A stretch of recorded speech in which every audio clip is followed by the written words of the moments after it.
शुरू। बिस्मिल्लाहिर्रहमानिर्रहीम। अस्सलाम वालेकुम नाज़रीन, अब तक की सबसे बड़ी खबर यह है कि बुशरा बीबी को अडयाला जेल से रिहा कर दिया गया है। बहुत सारे लोग बहुत सारी बातें करेंगे कि 26वीं आईनी तरमीम के बाद एकदम से बुशरा बीबी को रिहा किया जाना या किसी डील का हिस्सा है क्या।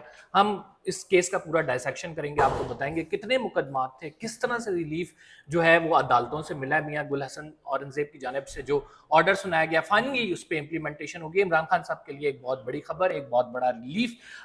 एक और चीज जो आज हम डिस्कस करेंगे, जस्टिस मंसूर अली शाह का वो खत जो उन्होंने चीफ जस्टिस ऑफ पाकिस्तान के नाम लिखा है और जिसमें जस्टिस काजी फाइज ईसा के हवाले से बहुत सारी बातें की गई हैं। तारीख किन लोगों को याद रखती है, तारीख में किन लोगों का नाम रहता है, जस्टिस मंसूर अली शाह ने लिखा है ये तमाम मामले पर। कल जो है वो जोराना जिससे justice chief justice of Pakistan कह रहे थे कि इसमें तो 20 लाख लगेंगे, मैं इस मामले में इस तमाम जोराने या इशाइये को कबूल नहीं करता। कल अब जस्टिस याहिया अफरीदी की जानिब से वो दिया जा रहा है और चीफ जस्टिस ऑफ पाकिस्तान उसमें आएंगे। कौन कौन से जजेस शामिल होंगे, क्या कुछ होगा, वो एक्टिविटी के हवाले से भी आपको आगाह करेंगे। अब तक जो है एक क्लैरिफिकेशन आ चुकी है आईनी तरमीम के हवाले से, वो क्लैरिफिकेशन भी आपको बताएंगे वजारत कानून की जानिब से।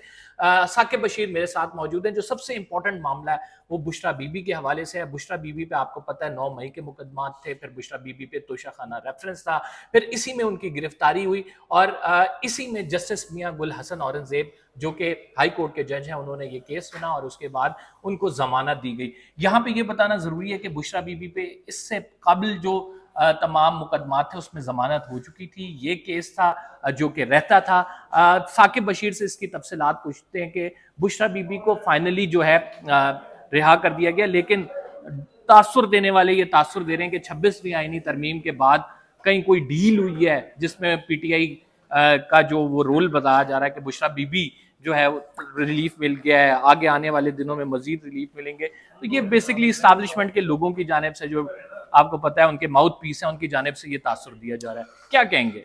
जी बिल्कुल, तासुर तो बहुत कुछ दिया जा रहा है, लेकिन अब वो उसमें कितनी सदाकत है या नहीं है, फैक्ट्स जो है वो हम आपके सामने रख देते हैं।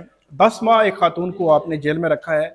15 केसेस मजमूई तौर पर थे बुशरा बीबी पर और 31 जनवरी को बुशरा बीबी की जो गिरफ्तारी थी वो सबसे दिलचस्प के जो है वो कहानी है कि उनकी गिरफ्तारी के लिए जब सुबह तकरीबन 9 बजे थे तो 9:15 बजे तकरीबन तोशा खाना 1 केस में एहतसाब अदालत के जज मोहम्मद बशीर साहब ने सज़ा सुनाई।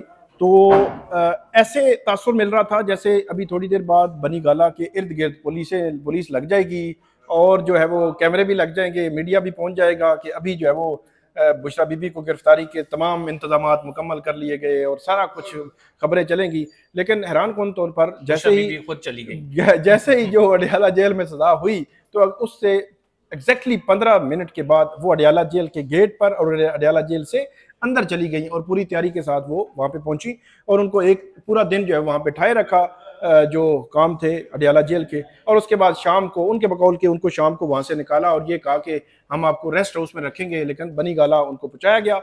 और उसके बाद बनी गाला से अडयाला जेल शिफ्टिंग उनकी अपनी पिटिशन मंजूर हुई थी। इस्लामाबाद हाई कोर्ट में उन्होंने पिटीशन फाइल की थी जो इस्लामाबाद हाई कोर्ट ने मंजूर की थी और उसके बाद उनकी मुंतकिली अडयाला जेल से बनी गाला हुई थी। तो उस वक्त जब बनी गाला का नोटिफिकेशन आया था, बल्कि अभी मुझे याद आ गया कि आपने जो बात की है कि डील हुई नहीं हुई, मेरे पास कोई इंफॉर्मेशन नहीं है तो मैं इसलिए उस पर बात ही नहीं करूंगा। लेकिन जो हालात थे, जो फैक्ट्स थे, वो आपके सामने इसलिए रख रहे हैं कि जिस दिन जो खुद गिरफ्तारी दी थी बुशरा बीबी ने उसको इतना फिर हाईलाइट नहीं किया गया। लेकिन शाम को जब एक नोटिफिकेशन आया कि जो चीफ कमिश्नर इस्लामाबाद हैं उन्होंने एक नोटिफिकेशन किया है कि बनी गाला को सब जेल डिक्लेयर कर दिया जाए और बड़े बड़े हमारे सहाफ़ियों ने भी, बड़े बड़े लोगों ने ये कहा कि डील हो गई है और बुशरा बीबी को बनी गाला रखा जाएगा और खान से डील हुई है।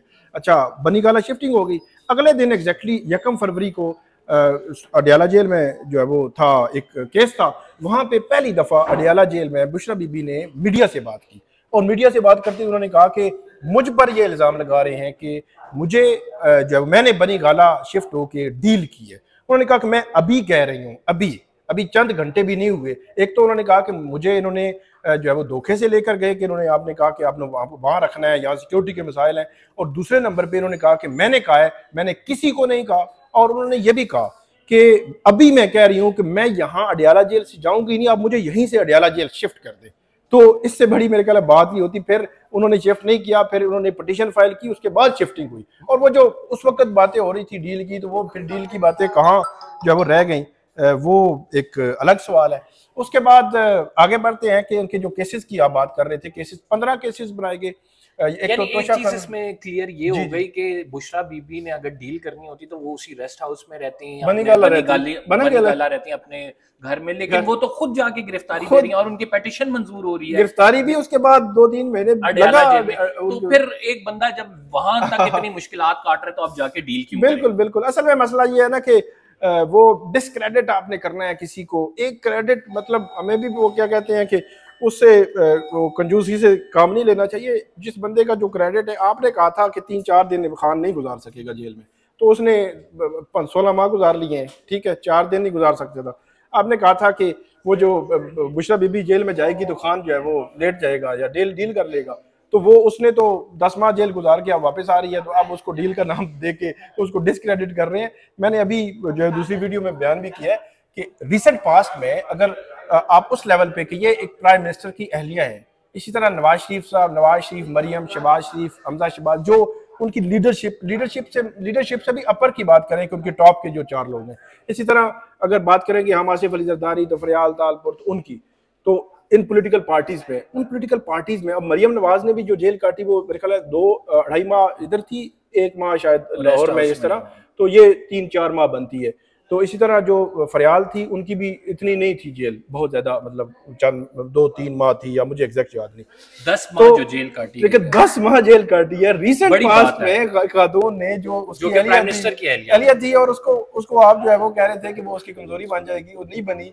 तो इसका मतलब हमें भी कंजूसी से नहीं काम लेना चाहिए। तो ये 15 केसेस थे, उनके 9 मई के केसेस उन पे बनाए गए, उन 9 मई के केसेस में उनकी जो है वो उनको डिस्चार्ज कर दिया गया केसेस में।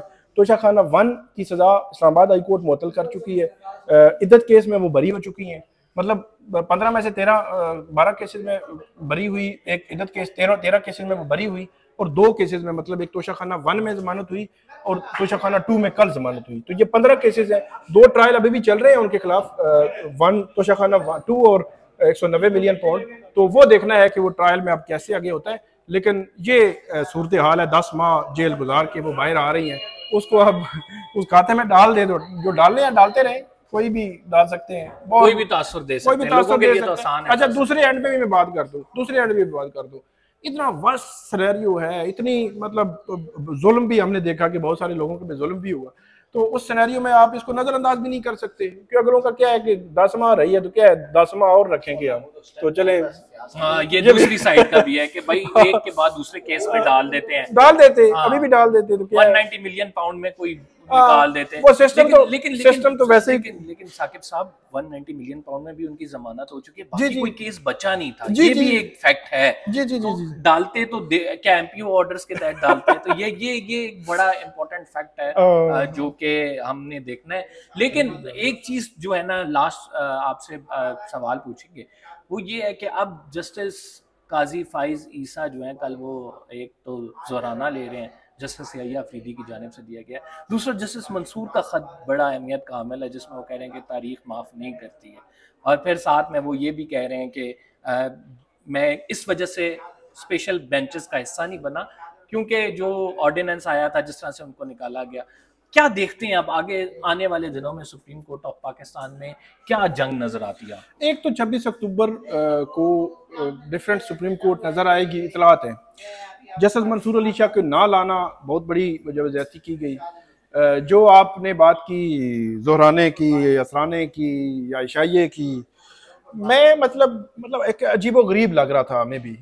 20 लाख जी बचा लिए गए, तो 20 लाख भाई, आप ये भी बताएं ना कि अगला चीफ जस्टिस कौन है, पता ही नहीं ना, जिसने देना है, जिसने आपको ये इशाइया जोराना जिसने देना है उसका नाम ही नहीं पता।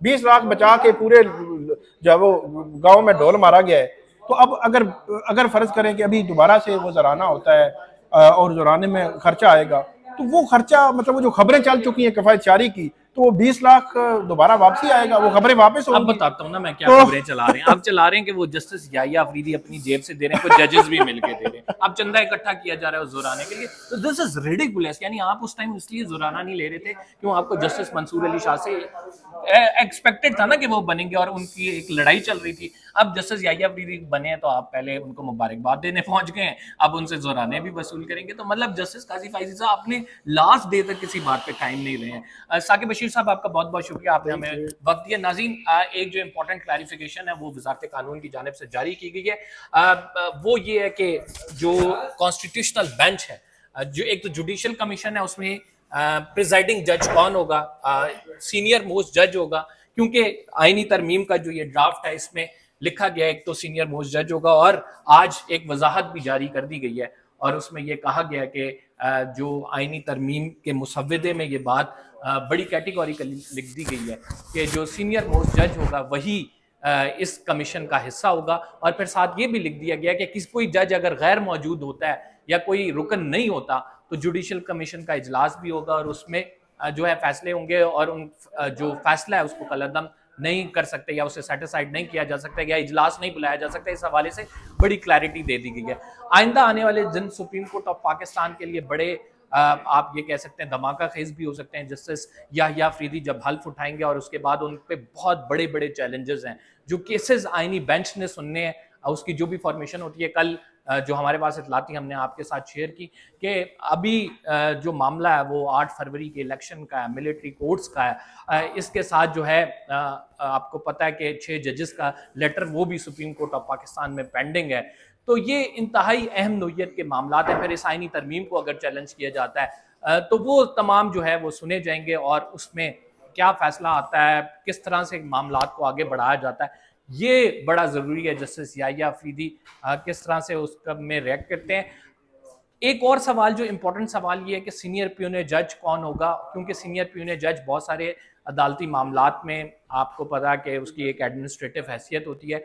आलिया नीलम साहिबा की बात करें तो वहां पे जिस तरह से लाहौर में उनको चीफ जस्टिस बनाया गया था 2 को सुपरसीड करके, तो जो 2 ऊपर के जजेस थे वो सीनियर प्यूने जज नहीं बने, जबकि आलिया नीलम साहिबा से नीचे वाले जज जो है सीनियर प्यूने जज। अब ये जस्टिस याहिया अफरीदी पर डिपेंडेंट है कि वो सीनियर प्यूने जज क्या जस्टिस मंसूर अली शाह जो उनके साथ चैम्बर में काम करते रहे हैं, वैसे भी सीनियरिटी पे मेरिट पे भी पूरा उतरते हैं, उन्हें बनाते हैं या फिर कोई और सीनियर प्यूने जज आता है। अलबत्ता ये 2 जजेस जो हैं जस्टिस मुनीब और justice Mansoor, they will remain the part of the system.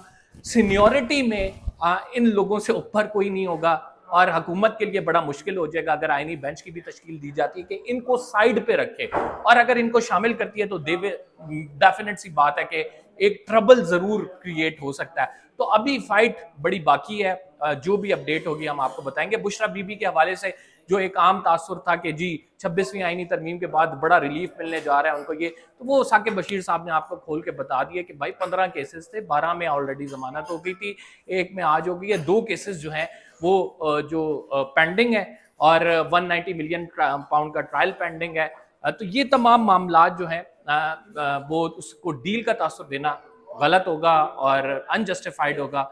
बहरहाल दूसरी साइड कहती है कि हम चाहे तो छोड़ नहीं सकते किसी को, छुटता सिर्फ उन्हीं की मर्जी से है जो सो कॉल्ड आप कह सकते हैं कि एस्टैब्लिशमेंट है, जो जिनकी मर्जी के बगैर कोई काम नहीं होता। तो ये उनकी जानिब से ये मौक़िफ़ दिया जा रहा है। बहरहाल जो भी अपडेट होती है हम आपको ज़रूर आगाह करेंगे। फिलहाल के लिए इतना ही, कंपल्सरी को इजाज़त दीजिए। अगले व्लॉग तक के लिए अगर आपने चैनल को सब्सक्राइब नहीं किया तो सब्सक्राइब जरूर करें। अल्लाह ने के बाद।